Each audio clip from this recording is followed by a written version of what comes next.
வணக்கம் நண்பர்களே.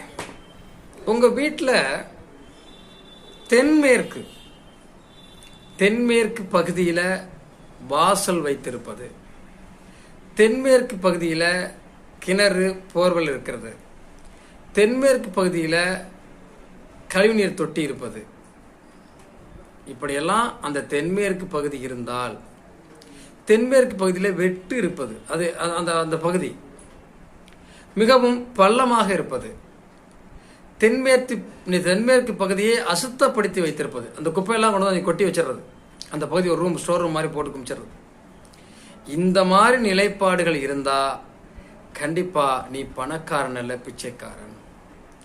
தென்மேற்கு பகுதியில் வாசல் இருக்கு, தென்மேற்கு பகுதி பாதிக்கப்பட்டிருக்கு, வெற்றிருக்கு அப்படின்னா அங்கே இருக்கக்கூடிய கணவன் மனைவி பிரச்சனை வரும், குடும்பத்தில் பிரச்சனை வரும், உடல்நல குறைபாடு வரும், பொருளாதாரத்தில் நிறைய சிக்கல் வரும், கணவன் மனைவிக்கு வேறொரு தொடர்பை ஏற்படுத்தும்.